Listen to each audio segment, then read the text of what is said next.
Shalom semua warga kerajaan. Tema bulan ini adalah Loving God, mengasihi Tuhan. Mari kita buat pernyataan lebih dahulu. Kita tidak bisa mengasihi Tuhan dengan kekuatan kita sendiri. Dalam surat 1 Yohanes pasal yang keempat disampaikan bahwa God is love. Bukan God has love, God is love. Agape itu adalah satu pribadi. Dan ukurannya adalah saling mengasihi. Kan ini the first and most important commandment. Kasihlah Tuhan Allahmu dengan segenap hati, segenap jiwa, segenap kekuatan, segenap akal budi.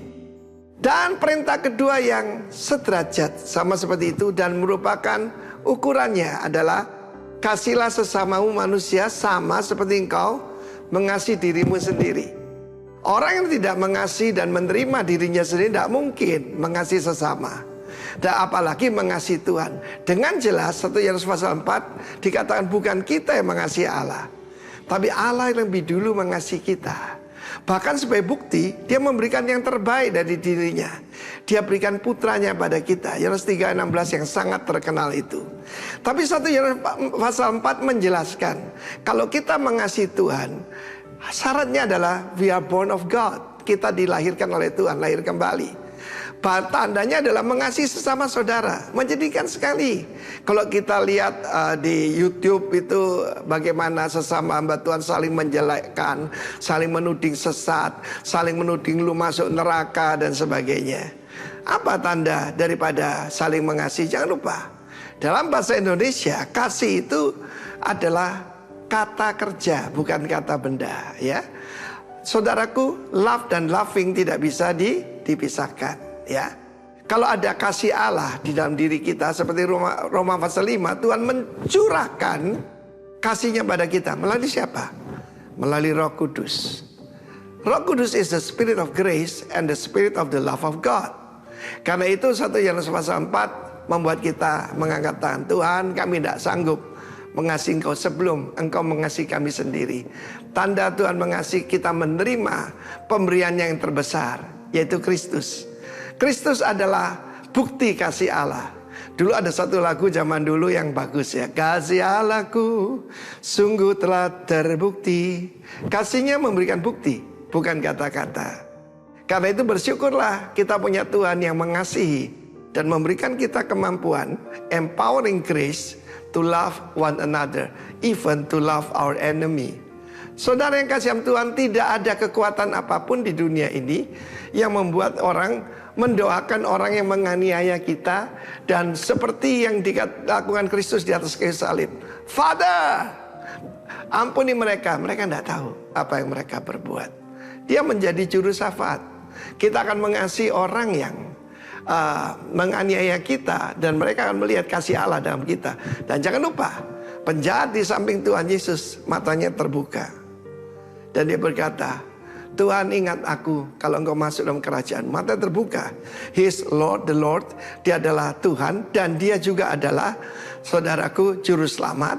Dan bukan cuma itu, dia adalah kasih personified, kasih yang menjadi satu pribadi. God bless you. Loving God start dengan menerima kasih Tuhan. Dan tidak mungkin kita mengasihi Tuhan sebelum Tuhan mengasihi kita terlebih dahulu. God is love. God bless you. Amin. Apa kabar? Luar biasa ya bersama Yesus. Dan saya melihat banyak yang tidak hadir karena ini masa-masa liburan ya. Banyak yang keluar kota, keluar negeri, ya, keluar desa juga ya Pak ya. Setiap kali Tuhan memerintahkan atau menyuruh kita mengerjakan sesuatu dalam diri kita, kita pasti bisa. Amin. Kenapa? Yang pertama karena Yesus sudah memberikan kita teladan. Dia terlebih dahulu memberikan kita teladan, kemudian dia memerintahkan kepada kita, dan setelah itu dia pasti memberikan kemampuan bagi kita untuk melakukannya. Kalau Yesus mengampuni kita, berarti di dalam diri kita ada kemampuan untuk mengampuni orang lain. Pernah ada orang berkata, sampai mati aku tidak akan mengampuni dia, aku akan tetap ingat. Aku tidak akan melupakan apa yang dilakukannya kepadaku. Ada pernah dengar yang seperti itu? Sering toh? Orang tersebut adalah orang yang tidak mengerti atau mengenal kebenaran, atau tidak menggunakan kemampuan yang Tuhan sediakan di dalam dirinya untuk mengampuni. Kalau Yesus mentaati Bapanya, berarti di dalam diri kita ada kemampuan hidup di dalam ketaatan kepada Bapa. Kalau Yesus menyangkal diri dan memikul salib, sama di dalam kita memiliki kemampuan yang sama untuk menyangkal diri dan pikul salib. Dan saat pagi hari ini, kita akan merenungkan firman Tuhan dengan judul Loving God. Kalau Yesus mengasihi kita, berarti di dalam diri kita itu memiliki kemampuan untuk mengasihi Bapa yang ada di surga dan juga sesama kita. Di dalam Markus 12 ayat 30, di sana firman Tuhan berkata, hukum yang terutama dalam kehidupan adalah kasihilah Tuhan Allahmu dengan segenap hatimu dan dengan segenap jiwamu dan dengan segenap akal budimu dan dengan segenap kekuatanmu. Hati itu berbicara tentang roh, jiwa, segenap jiwa ya berbicara tentang jiwa, segenap akal budimu itu berbicara tentang pikiran kita, dan segenap kekuatanmu berbicara tentang tubuh kita. Jadi lengkap, mengasihi Tuhan, tubuh, jiwa, dan roh. Sekali lagi, kalau Tuhan Yesus mengasihi kita, berarti di dalam kehidupan kita, kita memiliki kemampuan untuk mengasihi Bapa di surga, untuk mengasihi sesama kita. Kalau pagi hari ini saya bertanya, apakah saudara semua di tempat ini mengasihi Tuhan? Jawabannya pasti ya atau amin. Benar? Yakin mengasihi Tuhan? Apa yang menjadi dasar dari jawaban kalau kita mengatakan bahwa kita mengasihi Tuhan? Dasarnya apa? Sudah ke gereja? Sudah ibadah? Di gereja tadi kan kita memuji Tuhan, kita ada yang sudah melayani. Apakah itu dasarnya? Belum tentu. Secara implisit, Yesus pernah berkata di dalam Yohanes 17, di sana ada 26 ayat. Tolok ukur mengasihi Tuhan itu, ya ada di dalam Injil Yohanes 17 ini. Saya tidak akan membacanya secara keseluruhan karena cukup banyak, ada 26 ayat. Tolong nanti dibaca di rumah saja. Kita akan membaca ayat pertama hingga ayat yang kelima saja. Ya, perhatikan baik-baik. Jadi tolok ukur ini ada di Yohanes 17. Demikian firman Tuhan. Yohanes 17 ayat pertama. Demikianlah kata Yesus, lalu ia menengadah ke langit dan berkata, Bapa, telah tiba saatnya, permuliakanlah anakmu supaya anakmu mempermuliakan engkau. Ayat yang kedua, sama seperti engkau telah memberikan kepadanya kuasa atas segala yang hidup, demikian pula ia akan memberikan hidup yang kekal kepada semua yang telah engkau berikan kepadanya. Ayat yang ketiga, inilah hidup yang kekal, yaitu bahwa mereka mengenal engkau, satu-satunya Allah yang benar, dan mengenal Yesus Kristus yang telah engkau utus. Ayat yang keempat, aku telah mempermuliakan engkau di bumi dengan jalan menyelesaikan pekerjaan yang engkau berikan kepadaku untuk melakukannya.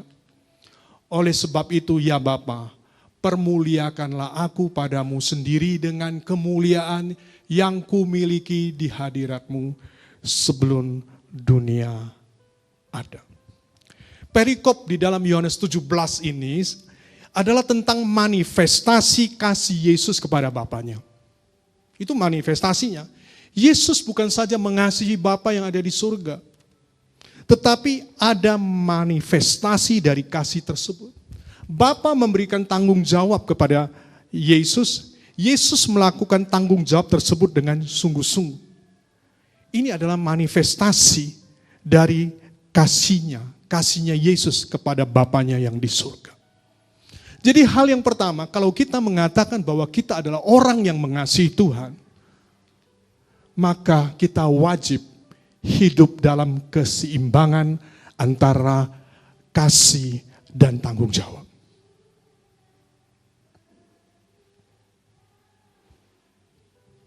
Yohanes 17 itu adalah doa pertanggungjawaban Yesus kepada Bapa di surga. Yesus mempertanggungjawabkan kehidupannya itu kepada Bapa. Bukan cuma mengasihi, tetapi ada tanggung jawabnya kepada Bapa.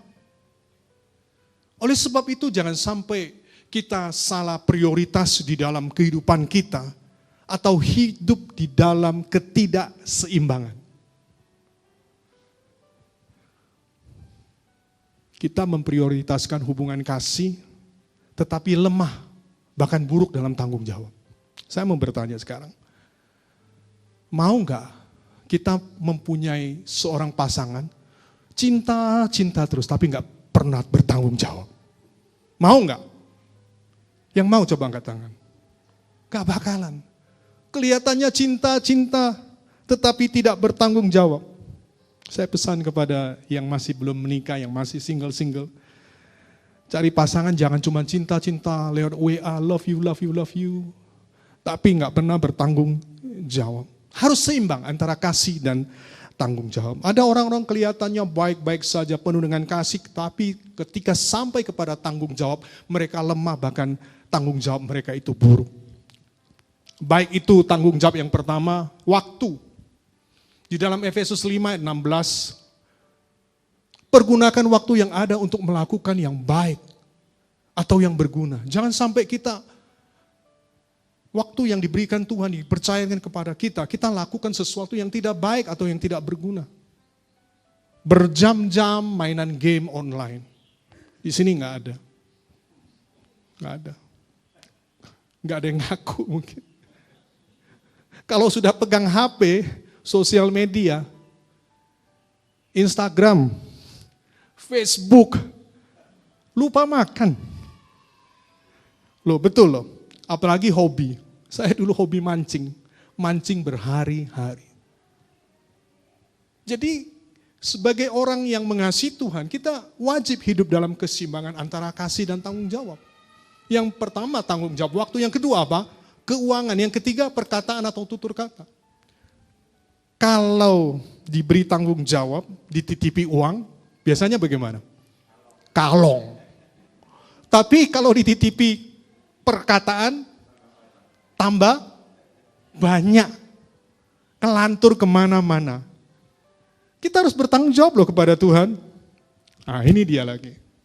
Tanggung jawab kepada sikap, tingkah laku, karakter. Kalau di gereja, malaikat minder. Loh. Iya, minder. Tapi kalau di rumah, iblis godek-godek. Jadi tanyakan kepada orang-orang dekat kita. Pasangan kita, suami kita, istri kita, anak-anak kita, orang tua kita. Dan jangan lupa tanyakan ke pembantu kita. Apakah hidup kita semakin hari, semakin seperti Kristus atau sebaliknya. Ini tanggung jawab kita loh. Sikap, tingkah laku, karakter. Ini dia. Tanggung jawab terhadap talenta, karunia, kemampuan yang Tuhan percayakan kepada kita. Ada orang Kristen kalau pure, nggak mau gunakan talenta, karunia, kemampuan yang Tuhan berikan. Wes gak melayani Tuhan lagi. Padahal semua itu dipercayakan oleh Tuhan kepada kita. Saya punya teman seorang profesor di sebuah universitas negeri di kota Malang ini. Sekarang usianya sudah 70 lebih. Di sebuah gereja dia adalah seorang pemain keyboard, pemain piano. Suatu saat kecentok. Dan apa yang dilakukan kalau kecentok? Pure, gak mau melayani lagi. Dan apa yang terjadi? Beberapa waktu kemudian, semua tangannya menjadi kaku. Tidak bisa main piano, tidak bisa main keyboard, mau makan saja kesulitan.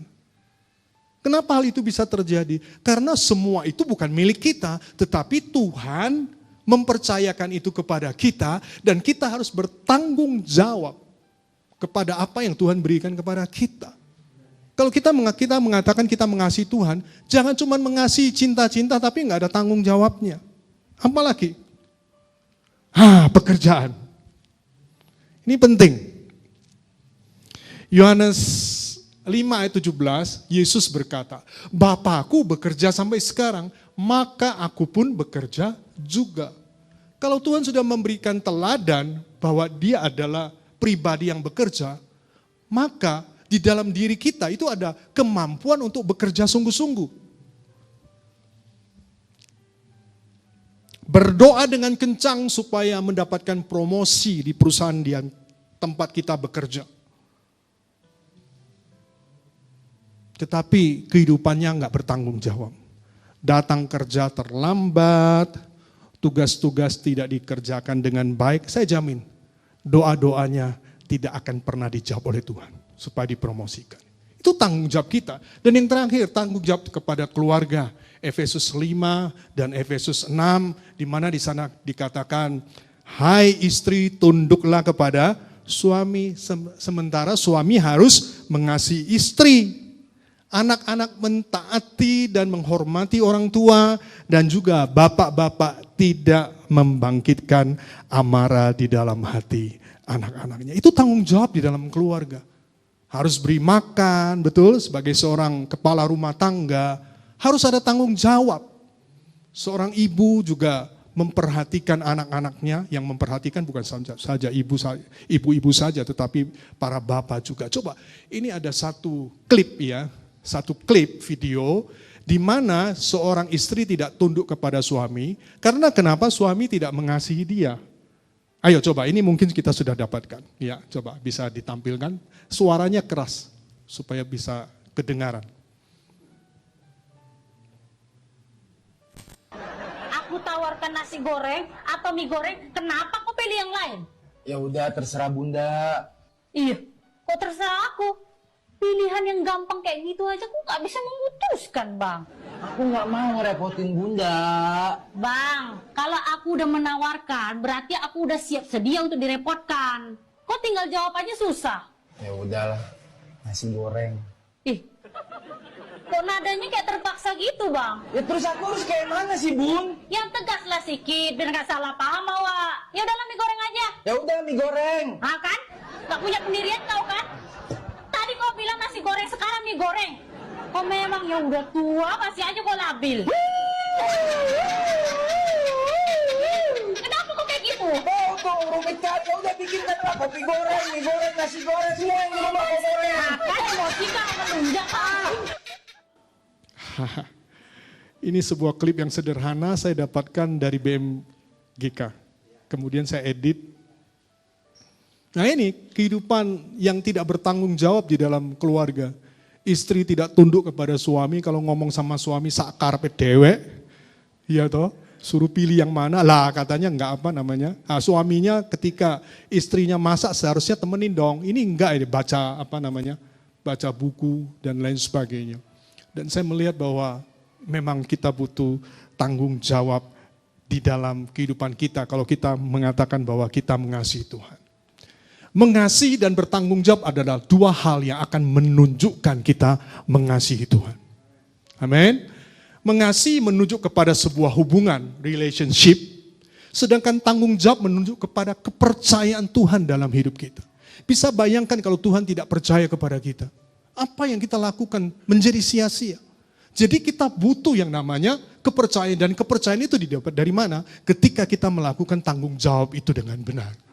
Hubungan kasih menciptakan kepercayaan. Kalau saya mengasihi istri saya pasti percaya kepada saya.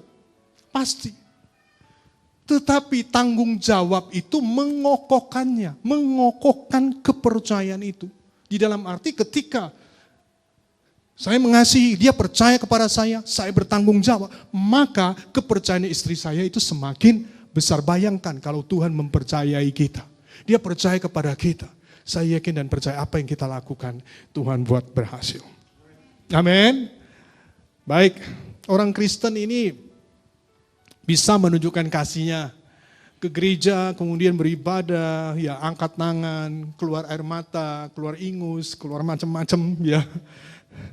Tetapi kalau pekerjaannya nggak beres, keluarganya nggak beres, pelayanannya nggak beres, kerohaniannya itu tidak seimbang antara kasih dan tanggung jawab.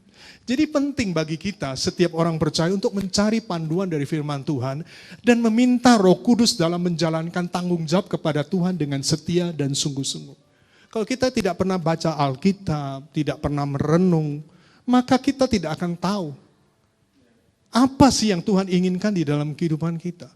Kalau kita membaca Alkitab, ada perenungan-perenungan, maka kita bisa mengerti hati Tuhan dan kita minta Roh Kudus menolong kita supaya bisa menjalankan tanggung jawab kepada Tuhan dengan sungguh-sungguh.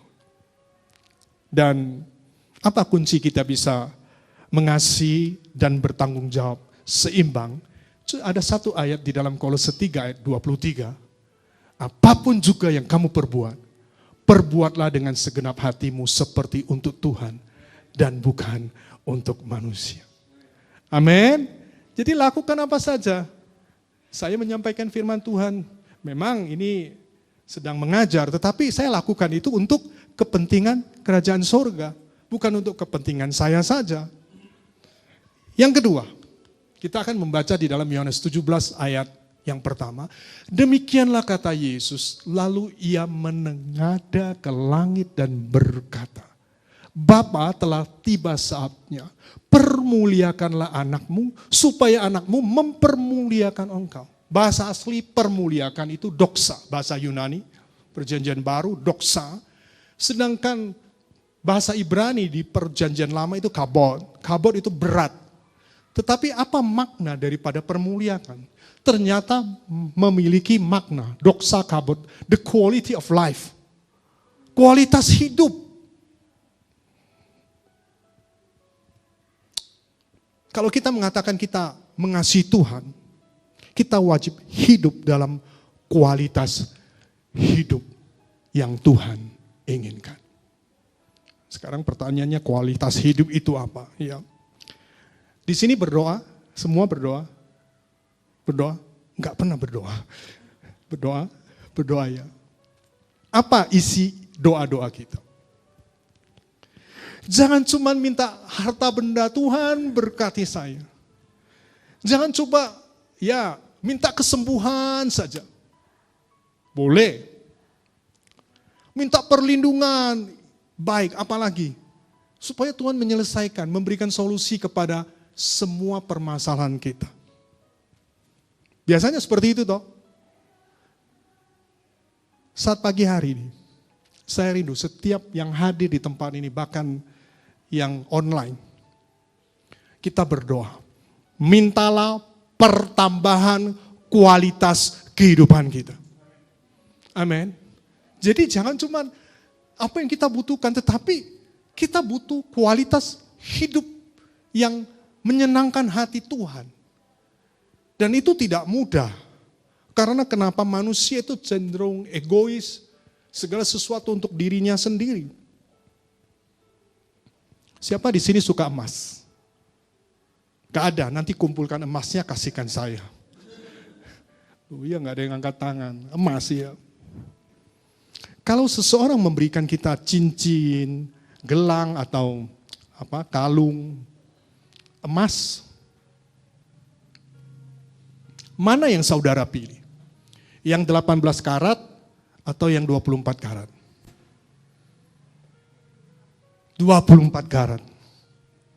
Kenapa? Kenapa 24 karat? Karena kualitasnya. Karena kandungan emasnya murni. Dan yang pasti harganya mahal. Yang 24 karat daripada yang 18 karat. Memang kita semua berharga di mata Tuhan. Keselamatan disediakan cuma-cuma. Tetapi kalau untuk mendapatkan upah, mahkota, ada 7 mahkota, nanti kapan-kapan saya sampaikan. Kalau untuk mendapatkan upah berupa mahkota, syaratnya satu, harus memiliki hidup yang berkualitas. Amin. Kalau diselamatkan, percaya Yesus, selesai. Tapi untuk mendapatkan upah, yang Tuhan rindukan adalah kita memiliki hidup yang berkualitas. Makna kualitas hidup yang baik itu apa sih? Ternyata hidup yang memiliki kualitas yang baik itu adalah hidup yang senantiasa menyenangkan Allah dan menjadi berkat bagi sesama. Itu hidup yang berkualitas. Sangat sederhana bukan?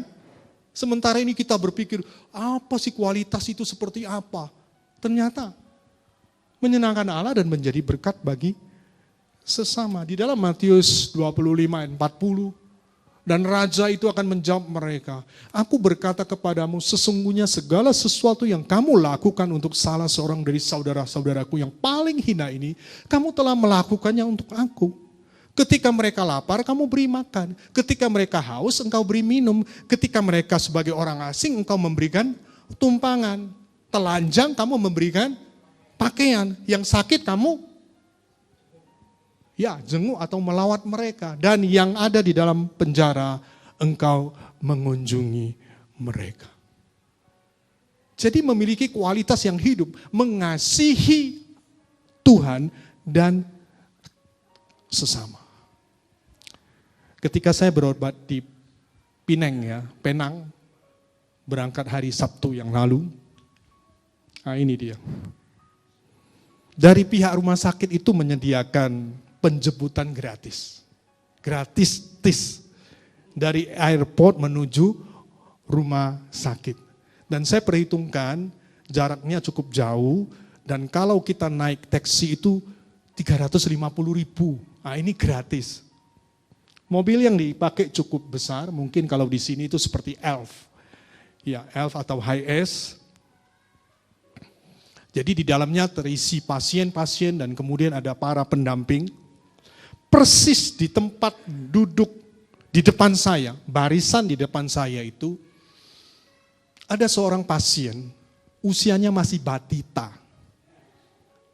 Tidak sampai 3 tahun, bersama kedua orang tuanya yang masih muda. Di hidungnya itu dipasangi selang.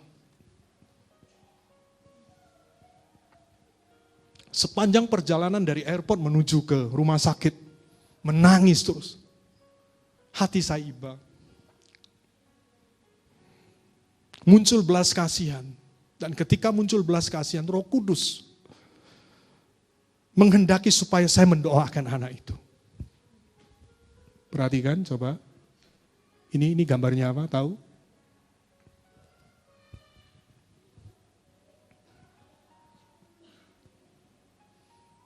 Singkat cerita, tiba di rumah sakit, kami semua turun dari mobil itu.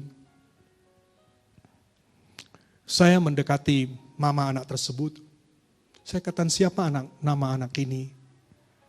Sakit apa? Sudah berapa lama?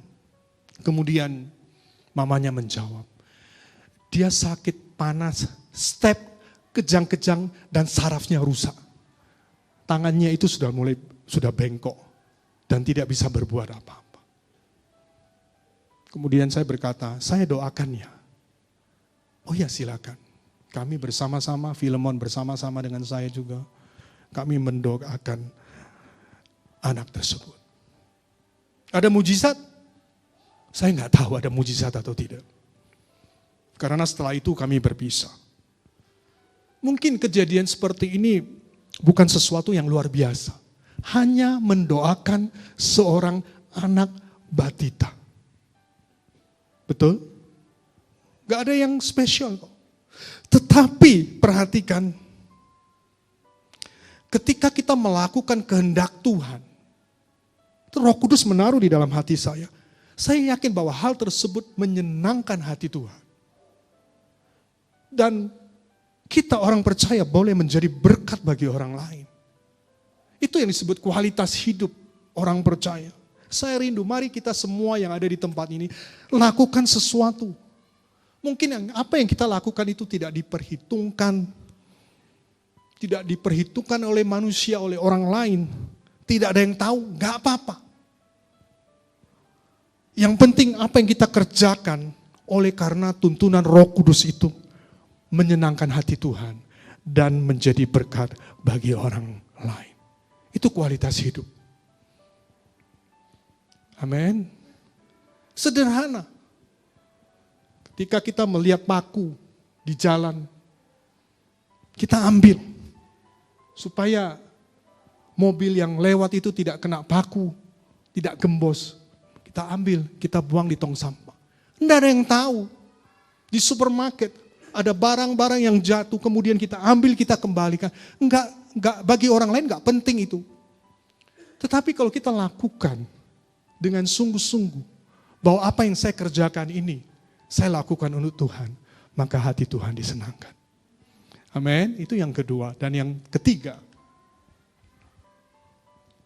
di dalam Yohanes 17 ayat 4, di sana dikatakan, Aku telah mempermuliakan engkau di bumi dengan jalan menyelesaikan pekerjaan yang engkau berikan kepadaku untuk melakukannya.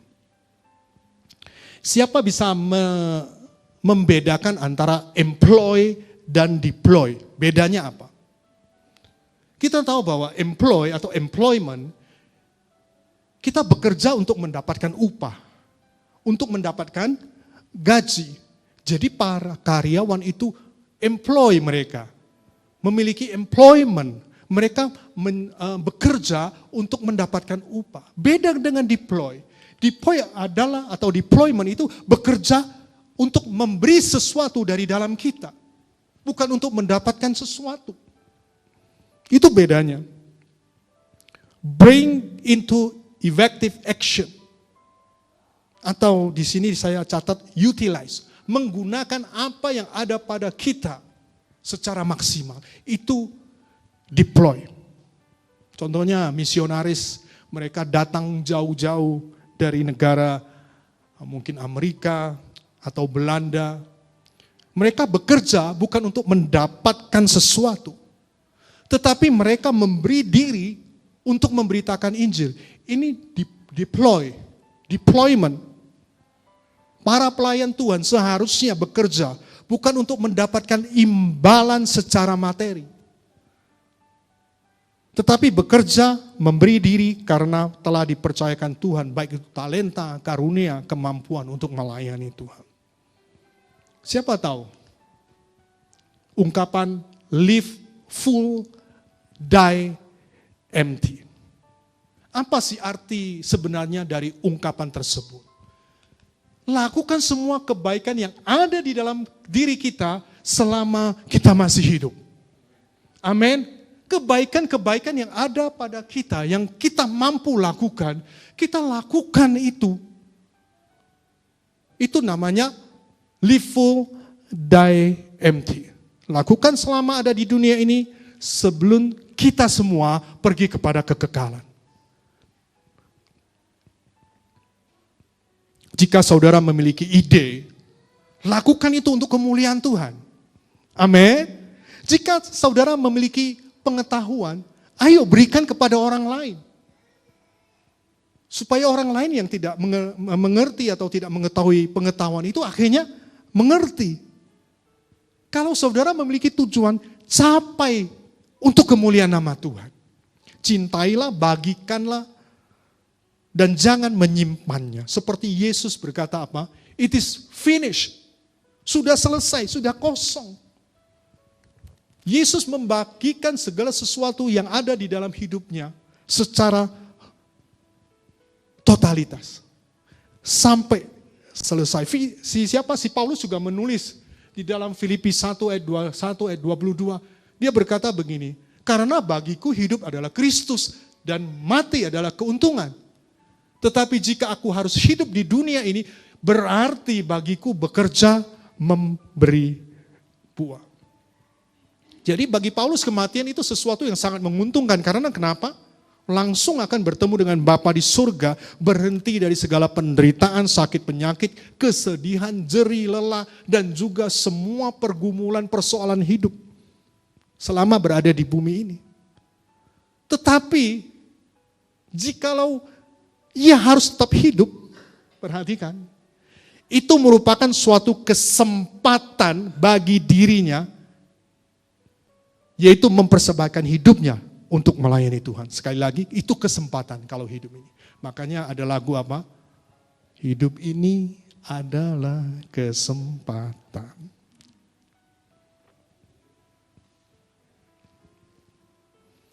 Jadi kalau kita mengatakan bahwa kita adalah orang yang mengasihi Tuhan, hal yang ketiga, kita wajib bekerja memberi buah.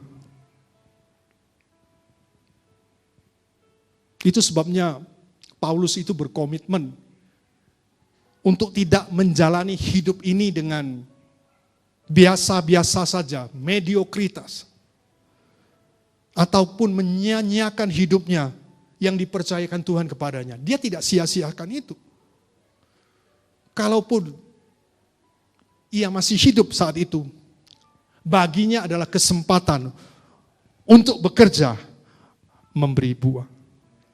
Amin. Sekarang artinya apa? Bekerja memberi buah. Lalu Yesus menjawab katanya kepada Yohanes Pembaptis. Biarlah hal itu terjadi karena demikianlah sepatutnya kita menggenapkan seluruh kehendak Allah. Dan Yohanes pun menurutinya. Ini kisah di mana Yohanes Pembaptis sedang membaptis orang-orang dan kemudian Yesus datang kepadanya dan meminta supaya Yohanes membaptis dia. Dan Yohanes tidak berani, tetapi Yesus berkata, sepatutnya kita menggenapkan seluruh kehendak Allah. Jadi, bagaimana kita menggenapi seluruh kehendak Allah? Dengan menyelesaikan pekerjaan yang telah Tuhan percayakan kepada kita. Amin. Tuhan percayakan banyak pekerjaan kepada kita. Kalau selesai dipanggil pulang. Kalau belum selesai tetap hidup apapun yang terjadi. Amin. Dan yang kedua, bekerja memberi buah itu memiliki arti surga diuntungkan dengan apa yang kita kerjakan. Amin. Ketika bangsa Israel keluar dari tanah Mesir, mereka pergi dengan membawa harta benda yang sangat banyak. Karena Tuhan membuat orang-orang Mesir itu bermurah hati kepada orang-orang Israel. Anting-anting lah, apalagi gelang lah, kalung lah, gelang kaki lah, dan lain sebagainya. Itu diberikan kepada orang-orang Israel. Kita mungkin bisa bertanya, ngapain ya dikasih emas sekian banyaknya? Tuhan bermurah hati kepada bangsa Israel sehingga mereka memiliki banyak emas.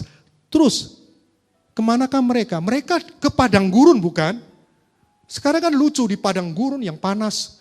Yang panasnya luar biasa, kemudian pakai anting-anting dan lain sebagainya. Ya kalau ke mall atau ke pesta, ini di padang gurun. Terus maksud Tuhan itu apa sih memberikan perhiasan yang begitu banyak?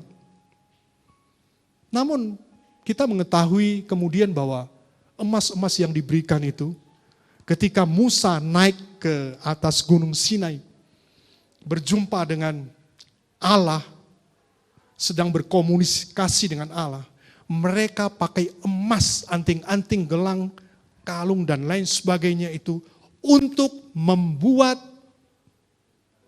apa? Anak lembu emas. Tuhan murka. Bayangkan Tuhan bermurah hati, membuat bangsa Mesir bermurah hati. Mereka bawa itu emas-emas ke mana? Ke padang gurun. Tahu-taunya buat anak lembu emas. Tuhan murka.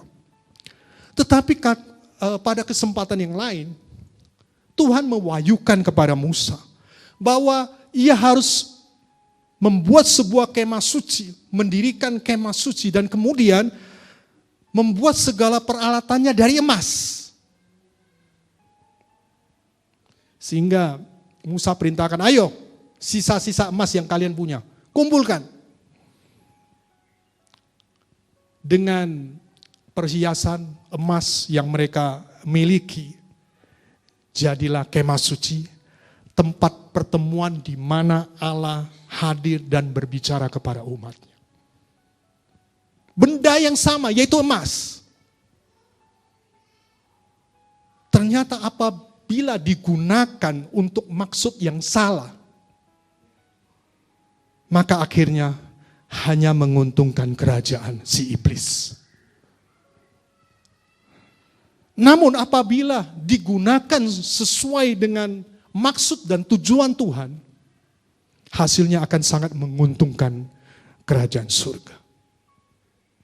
Sekarang ini saya mau bertanya, apakah segala tugas, pekerjaan yang Tuhan percayakan kepada kita, talenta, kemampuan, karunia yang kita miliki, karena anugerah daripada Tuhan, harta benda yang kita punyai, sudah kita gunakan untuk maksud dan kehendak Bapa di surga. Cuman ada dua pilihan.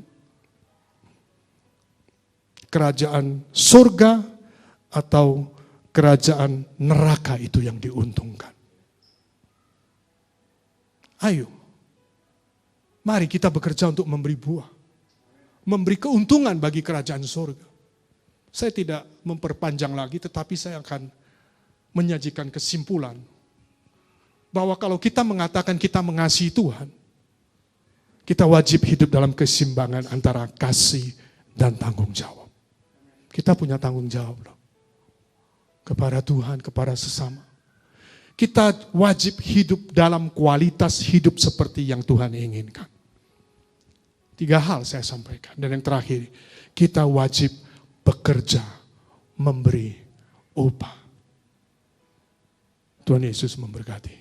Mari kita bangkit berdiri semua.